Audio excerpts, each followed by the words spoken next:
Welcome to Solace with Jilly Collier, a gentle space for grief, loss, and remembrance. I'm Jilly Collier, a bereavement counsellor, civil celebrant, and lifelong animal lover.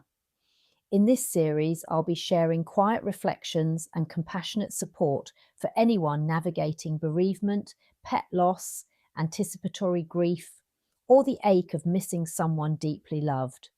There is no rush here, no pressure to feel a certain way, just gentle words, honest comfort, and a little solace for what you are carrying. Today, I want to speak gently about something that is often deeply felt, but not always deeply understood: the grief we can experience when a beloved pet dies. If you are listening to this because you have lost a dog, a cat, a horse, a rabbit, or any animal who was part of your life, I want to begin by saying this very simply. You are not overreacting, you are not being silly, and you do not need to justify why this hurts so much. For many people, a pet is not just a pet. They are part of the rhythm of the home. They are there in the ordinary moments that make up a life. They greet us at the door. They sit beside us when we are quiet. They follow us from room to room. They know our routines, our moods, our voices, and in their own way, they become woven into the fabric of who we are. I have loved dogs and cats throughout my life, and I know how much they can hold. I have also worked for many years as a dog groomer, so I have seen very closely the relationships people have with their animals.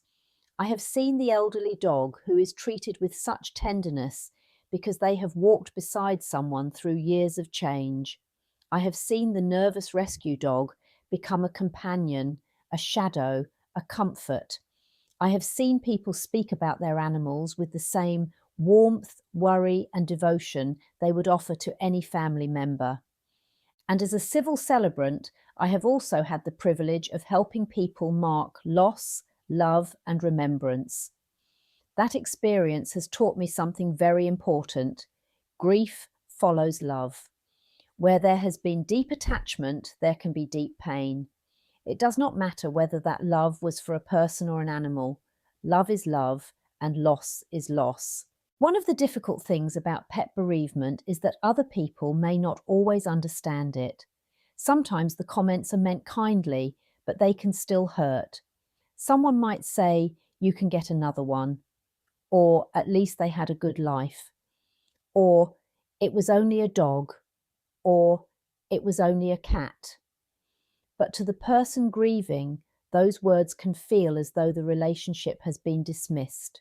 Because you are not only grieving the animal who has died, you may also be grieving the routines you shared, the sound of their paws on the floor, the little face at the window, the bowl in the kitchen, the lead by the door, the space on the sofa, the quiet presence at your feet, the habit of checking where they are before you leave the house, or the way your day had shape because they were in it.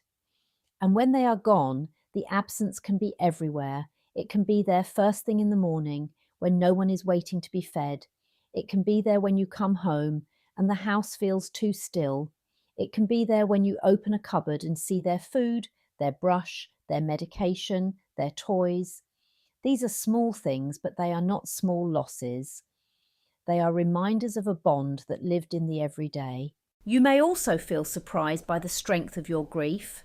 Some people tell themselves, "I shouldn't be this upset," especially if they have experienced other losses in life. They may compare their grief and think they have no right to feel as devastated as they do. But grief is not a competition. We do not need to rank our losses before we are allowed to feel them. Your grief belongs to you.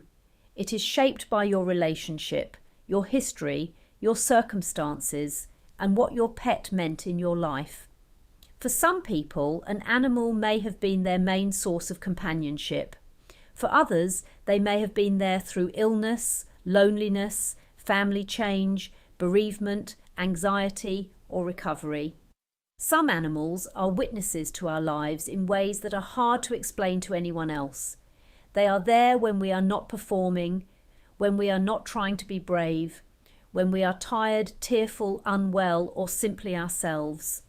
That kind of love can feel very safe. So when it is gone, the loss can reach places in us that even we did not expect. There may also be guilt. Pet bereavement often comes with difficult decisions. Perhaps you had to decide about euthanasia. Perhaps you are wondering whether you acted too soon or waited too long. Perhaps you keep replaying the final days or hours, asking yourself if you missed something, if you should have known, if you could have done more. If that is where you are, please be gentle with yourself. Most decisions made at the end of an animal's life are made from love, not failure. They are often made in pain, with imperfect information, under emotional strain, and with the hope of preventing suffering. It is very human to look back and question, but questioning does not mean you did wrong. It often means you cared deeply. Some people also find that after a pet dies, they do not know what to do with the love that is still there, because love does not end simply because the life has ended. You may still want to speak their name. You may still expect to see them in their favourite place. You may still feel them as part of the home. That is not strange. It is part of grief. In my work around remembrance, I often see how important it is to honour what has mattered. We do not have to rush to move on. Sometimes what helps is to find a gentle way to remember. You might light a candle, keep a photo nearby, write down some memories, plant something in the garden, keep their collar, blanket, or favourite toy somewhere meaningful. Talk about them with someone who understands. There is no correct way to do this. Some people need to clear things away quickly because it is too painful. Others need to leave everything exactly as it is for a while. Neither response is wrong. Grief has its own timing. What I would say is this: try not to judge yourself by how other people think you should be coping. If you need to cry, cry. If you need to talk about them, talk. And if you cannot talk yet, that is all right too. If you find yourself laughing at a memory and then crying straight afterwards, that is normal. And if you are still grieving weeks, months, or even longer after the loss, that does not mean you are stuck. It may simply mean that the love was significant. Pet bereavement can be lonely because it is often hidden. People may go back to work, answer messages, carry on with daily life, while privately feeling heartbroken. So if this is you, I want you to hear this clearly. Your loss matters. The relationship mattered.